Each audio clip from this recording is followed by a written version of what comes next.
Hello guys, for today's video magluluto tayo ng dinuguan with sayote. At ayan guys, bumili na ako ng karne ng baboy at kasalukuyan nating nililinis o hinuhugasan.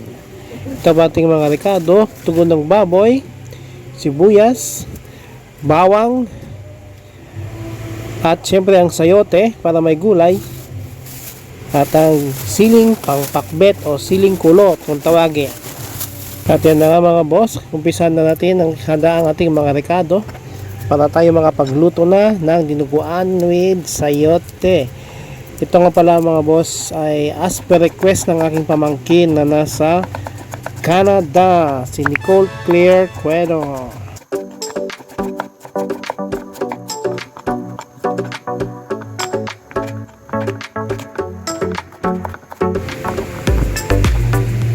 Kaya mga boss, at mag-start na tayo sa pagluluto.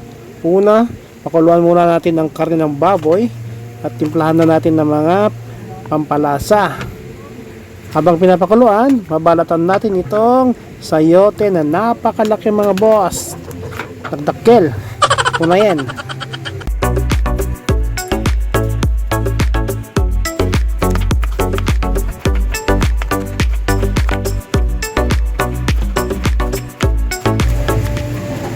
At yun na nga mga boss, medyo lumambot na yung ating karne ng baboy. Pwede natin siyang gayatin o kaya hiwa-hiwain ng maliliit para hindi naman ng pagkalaki-laki ng ating dinuguan pag ganyang kalaki ang hiwa.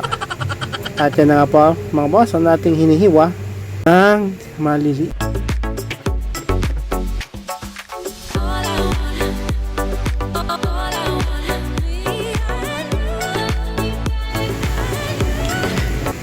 At dyan na nga po, pagkatapos nating gayatin, ibalik din natin sa ating pinagpakuluan para ating patuyuin.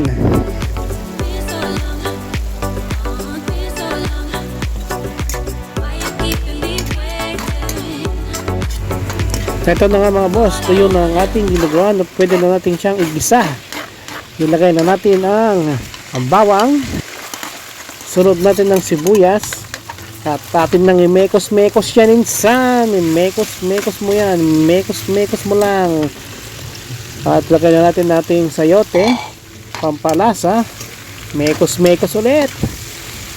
Pwede mong i-tornado pa yan insan. Mekos-mekos lang na mekos-mekos. Okay. Lagay natin ang siling kulot. Gisa din natin para mamekos-mekos din.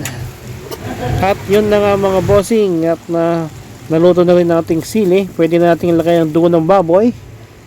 At ligyan na rin natin yan ng pampalasa. At natin na namang mekos-mekos hanggang maluto ang dugo.